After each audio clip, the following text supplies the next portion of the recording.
দলবদলে জল্পনার মধ্যেই শুভেন্দু অধিকারীর সঙ্গে বৈঠক করলেন হিরণ চট্টোপাধ্যায়। আজ নিজাম প্যালেসে শুভেন্দু অধিকারীর সঙ্গে বৈঠক করেন গতকাল নিজাম প্যালেসে শুভেন্দু অধিকারীর সঙ্গে বৈঠক করেন খড়গপুর সদরের বিজেপি বিধায়ক হিরণ। সম্প্রতি হিরণের দলবদলের জল্পনা সামনে আসে, তাতে ইন্ধন দেয় এই ভাইরাল ছবি। এখানে দেখা যাচ্ছে যে জোড়া ফুলের ব্যানারের সামনে বসে রয়েছেন হিরণ চট্টোপাধ্যায় এবং পাশে বসে আছেন পশ্চিম মেদিনীপুর জেলা তৃণমূলের কোঅর্ডিনেটর অজিত মাইতি। এরপরে হিরণের দলবদলের জল্পনা তুঙ্গে ওঠে। এই অবস্থায় এদিন শুভেন্দুর সঙ্গে দেখা করলেন হিরণ চট্টোপাধ্যায়। মিনিট 15 দুজনের মধ্যে কথাও হয়, যদিও এ নিয়ে হিরণ কোনো মন্তব্য করতে চাননি।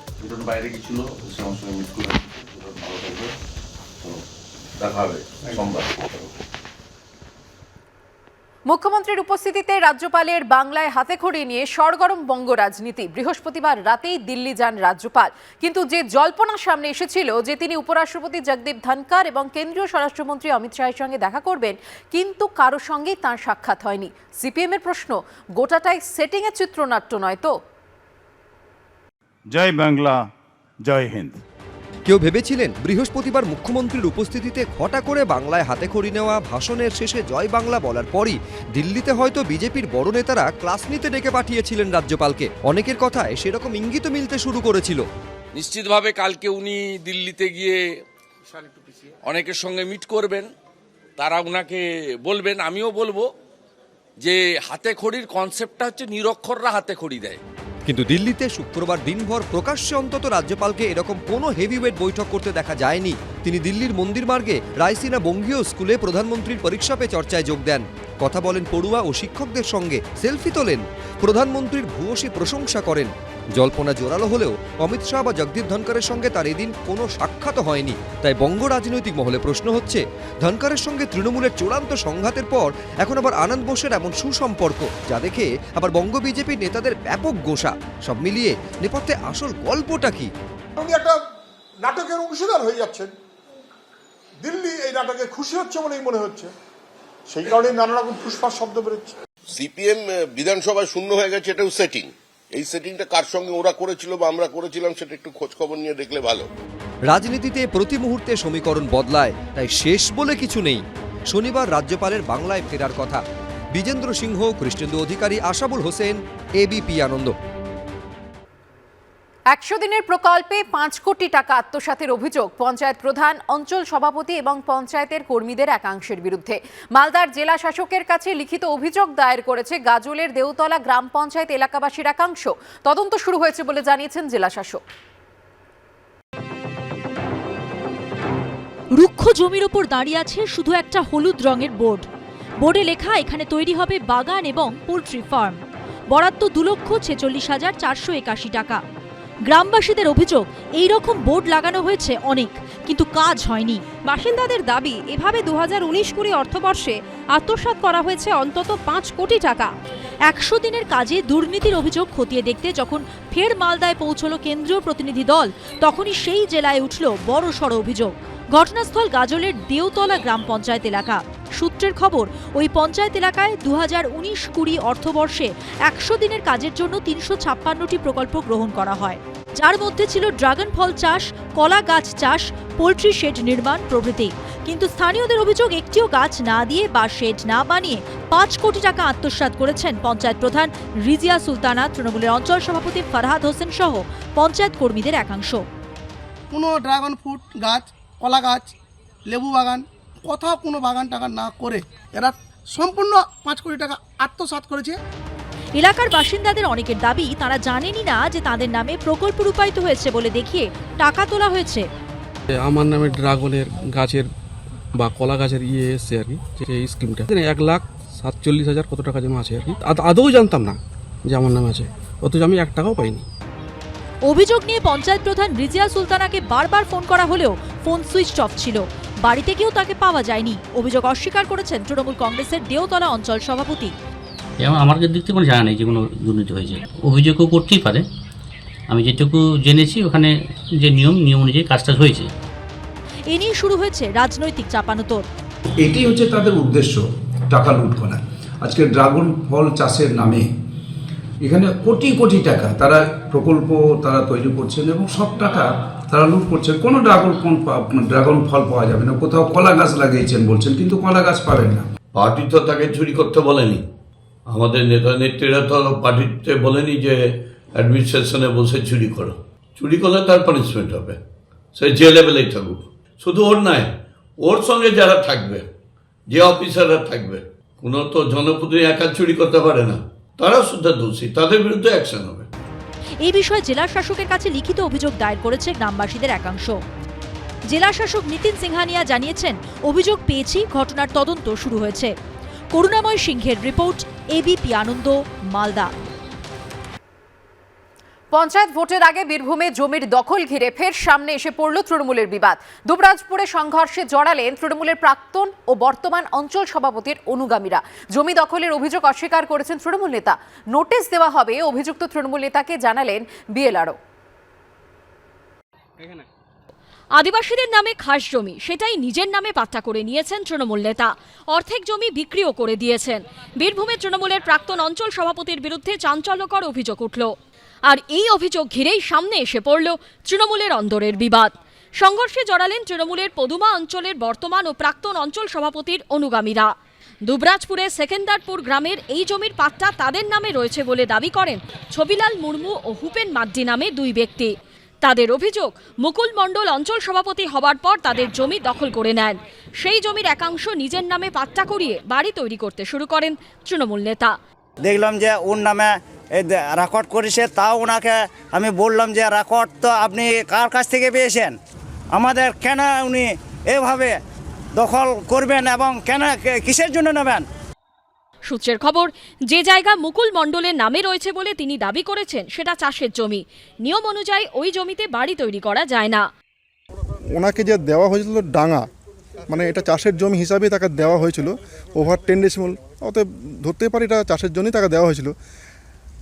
আমরা তাকে নোটিশ করে ডাকবো।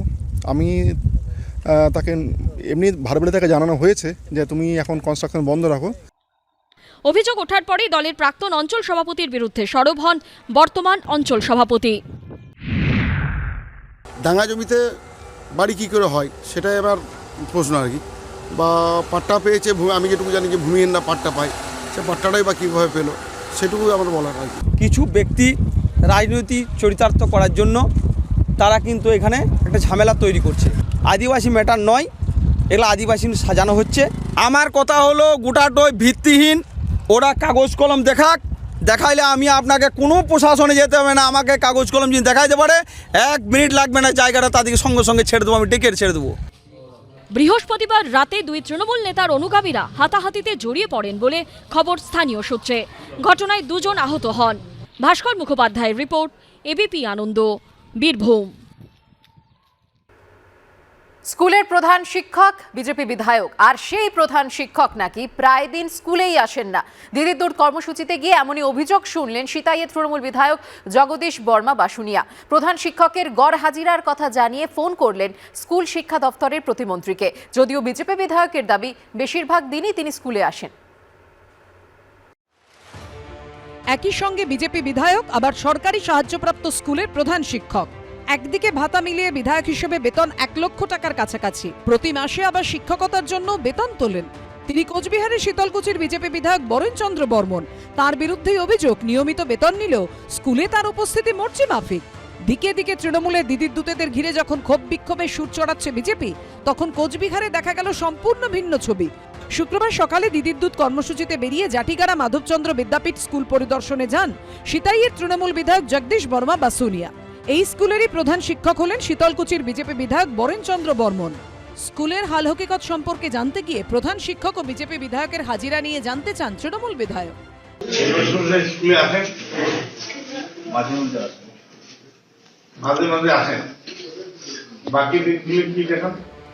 প্রধান শিক্ষকের গড় হাজিরার অভিযোগ পেয়ে স্কুল থেকেই তাকে ফোন করেন সিতাইয়ের তৃণমূল বিধায়ক। তুই না আসলে ইমিডিয়েট স্কুলে তোর যা সিনিয়র আছে তাকে দায়িত্ব দিবি। তুই যে স্কুলে স্টাফের জন্য তোর রিকোয়ারমেন্টটা পাঠাইছিস, তার ভ্যাকান্সি তার একটা কপি আমাকে দিবি। সবচেয়ে দুর্ভাগ্যের বিষয় যেটা হচ্ছে যে ছাত্রছাত্রীর সংখ্যা মাত্র 19 জন, একটা হায়ার সেকেন্ডারি স্কুল, মাত্র 19 জন। যিনি প্রধান শিক্ষক তিনি একজন বিধায়ক, কিন্তু দায়সারাভাবে এই স্কুলটাকে নিয়ে উনি চলছেন, যার ফলে স্কুলটা খারাপ হচ্ছে। প্রধান শিক্ষক মহাশয়কে ফোন করেছি, আমি শিক্ষামন্ত্রীকে ফোন করেছি, আমি তাদের সঙ্গে বাজেট অধিবেশন 6 তারিখ আছে, এই স্কুল নিয়ে আমি কথা বলব। বিজেপি বিধায়কের নামে নালিশ করতে এরপর সোজা শিক্ষা প্রতিমন্ত্রীকে ফোন করে বসেন তৃণমূল বিধায়ক। এটা একটা higher secondary school, higher secondary school, এখানে স্টাফ হলো হেডমাস্টার, ওই বড়েন আছে না শীতলবতী বিজেপি এমএলএ, ও হলো হেডমাস্টার, ও তো আসে না। স্কুলটাতে 3 জন হলো পার্মানেন্ট স্টাফ আর 4 জন হচ্ছে প্যারা টিচার। এই স্কুলটার অবস্থা, হায়ার সেকেন্ডারি স্কুল খুব খারাপ। তোর দপ্তরে একটু বলে টলে একটু দপ্তর বলে স্কুলটার স্টাফ দেওয়ার ব্যবস্থা কর, নাহলে স্কুলে উঠে যাচ্ছে। কিন্তু এত কিছুর পরও বিজেপির বিধায়ক হেডমাস্টার মশাই কিন্তু সাফাই দিতে পিছপা হননি। আজকে যে অভিযোগ তোলা হয়েছে যে আমি স্কুলে যাই না, আমি বিধানসভার বাইরে যখন থাকি, বাড়িতে থাকি, স্কুলে যাই। কালকেও সরস্বতী পূজা হয়েছে, সেখানে আমি স্কুলে গিয়েছি। এই স্কুলগুলো শ্মশানে পরিণত হয়েছে, শূন্যতা সৃষ্টি হয়েছে, সেখানে টিচার নেই, পড়াশোনা বিঘ্নিত হচ্ছে। এর জন্য দায়ী কে আছে? এখন এই জটিল সমস্যার কোনো তড়িঘড়ি সমাধান হয় কিনা সেটাই দেখার। শুভেন্দু ভট্টাচার্য, সুদীপ চক্রবর্তীর রিপোর্ট। সাত সকালে ফিরে এলাম বিরতির পর। চা শ্রমিকদের 4 দফা দাবি নিয়ে শুক্রবার জলপাইগুড়িতে কেন্দ্রীয় প্রতিমন্ত্রী ও আলিপুরদুয়ারের বিজেপি সাংসদ জন বার্লার বাড়ি কার্যত ঘেরাও করে বিক্ষোভ অবস্থান করল তৃণমূলের শ্রমিক সংগঠন। যদিও এদিন বাড়িতে ছিলেন না কেন্দ্রীয় মন্ত্রী, তবে তিনি সব দায় চাপিয়েছেন রাজ্য সরকারের ওপরেই। একদিকে যখন বকেয়া ডিএর দাবিতে ফের পথে নেমে আন্দোলনের ঝড় তুলছেন রাজ্য সরকারি কর্মচারীরা, তখন পাল্টা পিএফ ইস্যুতে বিজেপিকে চেপে ধরার কৌশল নিল তৃণমূল।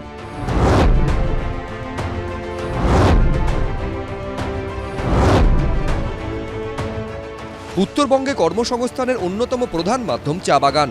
সামনেই পঞ্চায়েত ভোট, আর এই প্রেক্ষাপটে চা শ্রমিকদের একাধিক দাবি নিয়ে কেন্দ্রীয় সংখ্যালঘু প্রতিমন্ত্রী ও আলিপুরদুয়ারের বিজেপি সাংসদ জন বার্লার বাড়ির সামনে বিক্ষোভে বসল তৃণমূলের শ্রমিক সংগঠন আইএনটিটিইউসি।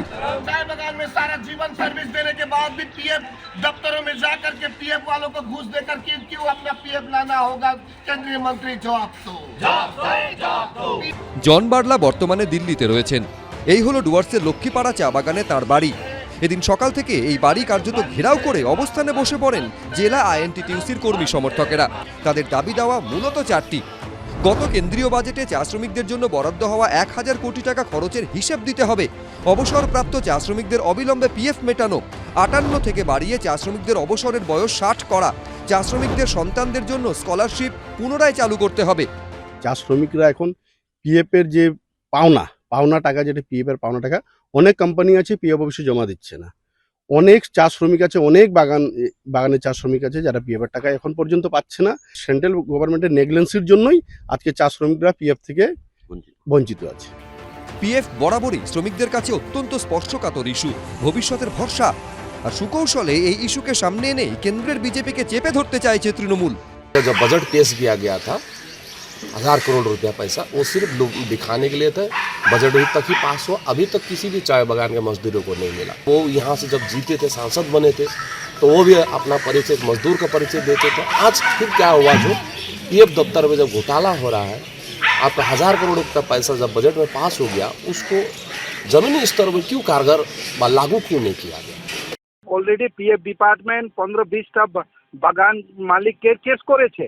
এরকম বাগান অলরেডি কেস করা আছে, এফআইআর লজ আছে, কিন্তু আজকে ওদের পুলিশ এদের উপরে কোনো অ্যাকশন নিচ্ছে না। 2-4টা মালিককে যদি অ্যারেস্ট করে, যারা পিএফ দিচ্ছে না, 2-4 মালিককে যদি অ্যারেস্ট করে জেলে পড়তো, তাহলে সব পিএফ আপডেট হয়ে যেত। এই রাজ্য সরকার পুলিশের জন্য কন্ডগুলা হচ্ছে। বিক্ষোভ দেখাচ্ছেন বোঝা গেল, কিন্তু চা শ্রমিকরা তো যে সমস্যার মধ্যে সেই সমস্যা দিয়ে আছেন, প্রতারিত হচ্ছেন। আজকে তৃণমূল প্রতারিত করছে, কালকে বিজেপি প্রতারিত করছে। কেউ পাশে থাকছেন বলছেন, পরের দিন তিনি প্রতারণা করছেন। প্রতারণার শিকার হচ্ছে মানুষ, ফলে বিক্ষোভ স্বাভাবিক। চা বাগানের গরিব গুরব মানুষগুলোর দুর্দশা আদৌ কি কোনোদিন ঘুচবে? রাজা চট্টোপাধ্যায়, অরিন্দম সেন, উজ্জ্বল মুখোপাধ্যায়, এবিপি আনন্দ।